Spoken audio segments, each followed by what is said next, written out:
Hello and welcome to this business organization series, kind of laying out why you should utilize business organization structures in your farm and some general thoughts on what each business structure does. This is the first video in this series, and my name is Paul Geringer. I'm the Extension Legal Specialist in the Department of Agricultural and Resource Economics, and I'm a member of the Ag Law Education Initiative. In this video, we're going to talk about why you would want to utilize a business structure in your farm.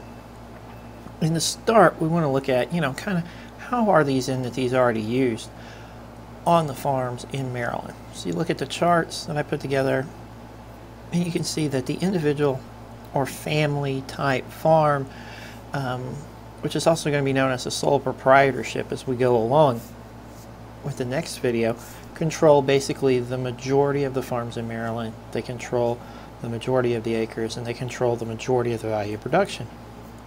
As we go down the line and look at, partnerships, corporations, or other business entities, they each have, a small share of the farms in Maryland. They're not as widely used, and people may actually want to consider using these if they have goals in mind, such as limiting their own liability and setting up structures so multiple family members can be able to participate in the farm, or being able to take in other sources of financing other than just borrowing from a bank on a personal line of credit, or just utilizing their own personal assets in the farm. But these are things we're going to talk about in the upcoming video series. So is this just a Maryland problem? No, it's not just a Maryland problem. The table you see is from the U.S. Census, same place the last table was from, but this is for the national averages. You can see again, the majority of farms, majority of land in farms, and the majority of the value of production is all going to be controlled by these sole proprietorships, and business entities are going to have a little bit of this as we go along. So why do you want to consider using a business entity in the farm? Well, the common reasons are going to be you want to limit your own liability. You want to shield your personal assets from your business assets. You may be concerned that you could potentially lose your house. You may be in agritourism, concerned the person may get hurt on a corn maze or something like that, or a hayride.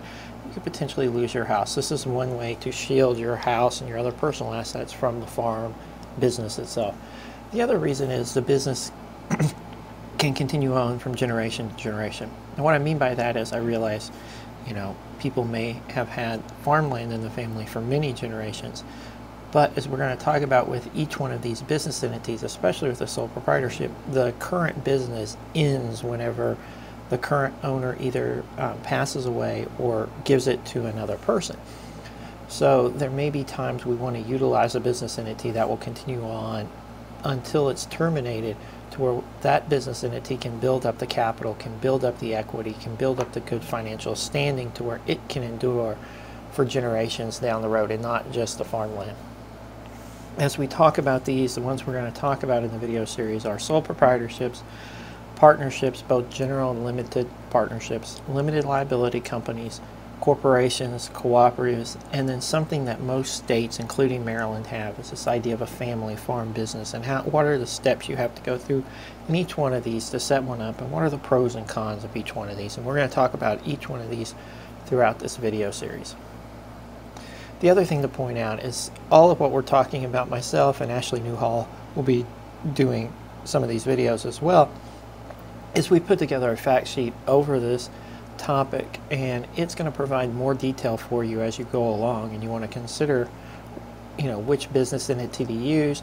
You kind of get a general idea in the video, but you want more information, go to the publication, look at it, take your time, read through it, understand it. You can ask us questions, but you can find that publication at go.umd.edu/busorgs.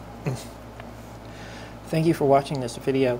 If you have any questions, please feel free to call me. My phone number is 301-405-3541. You can get me my email at lgoering@umd.edu. You can follow me on Twitter at aglawpaul. Thank you again for watching.